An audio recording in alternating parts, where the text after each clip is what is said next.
Tripura police arrested 2 minors in connection to a month-old sexual assault case.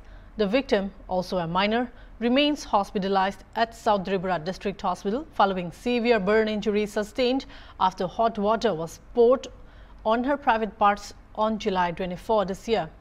The incident took place in the Kali Bazar area of South Tripura, where the girl had been staying at her maternal aunt's residence. After the attack, police from the Manu Bazar station immediately rescued her, initially transferring her to Kalachera Hospital.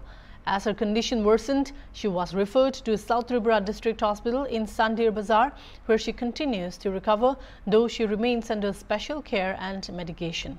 Officer in charge, Bishnu Bada Bhaumik of Manu Bazar Police Station, informed reporters that the girl, who hails from a nearby area, was introduced by her maternal aunt, Subriya Tripura, due to 2 minor boys.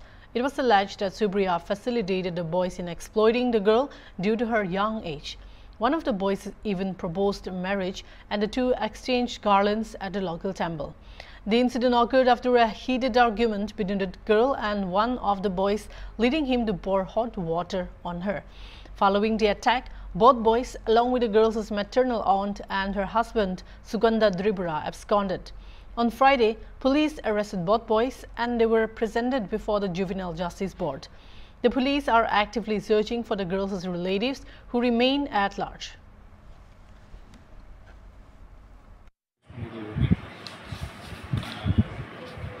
গত 1 মাস আগে জুলাই বাড়ি একটা মেয়েকে জুলাই বাড়ি না actually তার বাড়ি মৌরিপুর মথুলা সর্দার পাড়া একটা মেয়েকে বেড়ানোর জন্য কালীবাজারে নিয়ে আসা হয় মাসির বাড়িতে। মাসির নাম হচ্ছে সুপ্রিয়া ত্রিপুরা এবং মেসুর নাম হচ্ছে সুকান্ত ত্রিপুরা। তো এই এনে ওকে রাখা হয়। এরপরে মেয়েটি নাবালক, তারপরে ওকে বয়স 14 ইয়ার্স। ওকে আবার একটা ছেলের সঙ্গে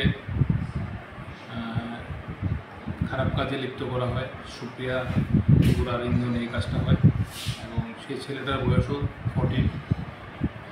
এরপরে ওর সঙ্গে প্রায় 15-16 দিন থাকার পর গত 15 আগস্ট তাকে আবার মৌরিপুরে তার বাড়িতে নিয়ে রাখা হয়।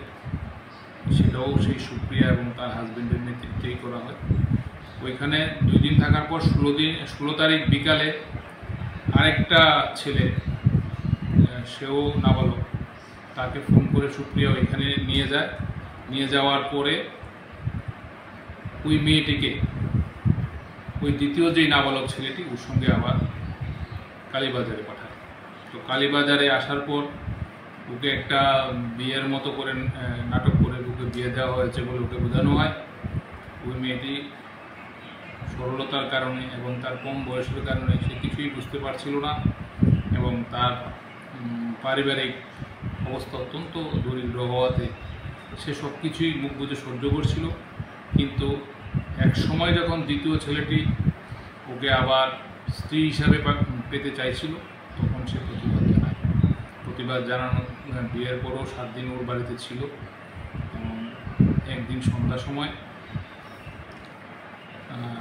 সম্ভবত এটা 24 তারিখ হবে, 24 তারিখ সন্ধ্যার সময় ওই দ্বিতীয় ছেলেটি মদ্যপান করে বাড়িতে আসে এবং ওকে গলা টিপে ধরে মাটিতে ফেলে ওর প্রাইভেট পার্টসে গরম জল ঢেলে দেয়।